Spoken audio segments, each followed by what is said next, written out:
Okay, ഇതിനകത്ത് തന്നെ ഈ ക്വസ്റ്റിനകത്ത് തന്നെ നമുക്ക് ഞാൻ 2, 3, 1 ഇതുപോലാണോ ചെയ്തിരിക്കുന്നതെന്ന് നോക്കണം. അപ്പൊ നോക്കിയോ, രണ്ടാമത്തെ ക്വസ്റ്റ്യൻ എന്തായിരുന്നു?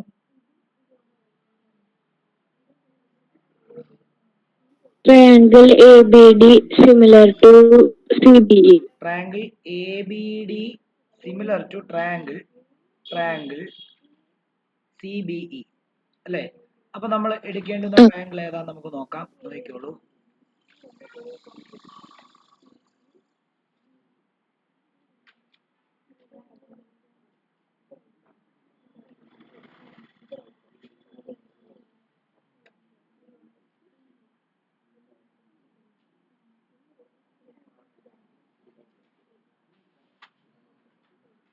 ഓക്കെ, അപ്പം നമ്മൾ ആദ്യം എഴുതുന്നത് എന്താ? ടു പ്രൂവ് എന്താണ്? To prove triangle A B D. അറിയത്തില്ല, ഇവിടെ നോക്കണം, ഇവിടെ അറിയാമോ?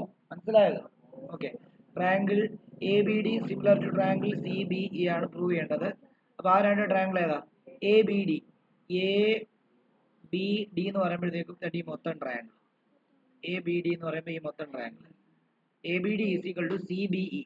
സി ബി ഇ എന്ന് പറയുമ്പോഴത്തേക്കും ഈ ട്രയാങ്കിൾ സി ബി ഇ എന്ന് പറയുമ്പോഴത്തേക്കും ഈ ട്രയാങ്കിൾ അല്ലയോ? അങ്ങനെയാണെങ്കിൽ നമുക്ക് അവിടെയും നമുക്ക് ഈ പറഞ്ഞ പോലെ തന്നെ നോക്കിയോ, ഇത് 90 ആണെങ്കിൽ ഒബ്വിയസ്ലി ഇത് 90 ആയിരിക്കും, ആണല്ലോ. ഇത് 90 ആണെങ്കിൽ ഇത് 90 ആയിരിക്കും. അപ്പൊ അത് തന്നെ ആദ്യമായിട്ട് എഴുതാം. ഏതാ? ഇപ്പൊ സെപ്പറേറ്റ് ആയിട്ട് വരയ്ക്കണമെങ്കിൽ നോക്കിയോ, ഇങ്ങനെ വരയ്ക്കാം. എന്താ? ഇതാണ് എ ബി ഡി ആണ്, ഇത് എ ബി ഡി ആണ്.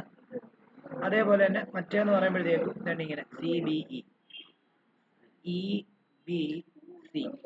നോക്കിയോ, ഓട്ടോമാറ്റിക്കലി ഇത് 90 ഡിഗ്രി ആണ് കിട്ടി, ഇത് 90 ഡിഗ്രി ആണ് കിട്ടി. അപ്പുറത്തെ 90 ഡിഗ്രി ആകുമ്പോൾ അപ്പൊ നമുക്ക് angle A D B is equal to angle C E D എന്ന് എഴുതാം, 90 ഡിഗ്രി. രണ്ടാമത്തേത്, ഈ രണ്ട് ട്രയാങ്കിളും ആംഗിൾ ബി കോമൺ ആണ് അല്ലേ? അപ്പം angle D B A is equal to angle C B E എന്താ? കോമൺ ആണ്. അങ്ങനെയാണെങ്കിൽ നമുക്ക് എഴുതാം എന്താ? Triangle A B D similar to triangle C B E എന്ന് എഴുതാം. പോസ്റ്റുലേറ്റ് എന്താ? എ ക്രൈറ്റീരിയ ആണോ? അതെ. ആണ്. ഓക്കെ,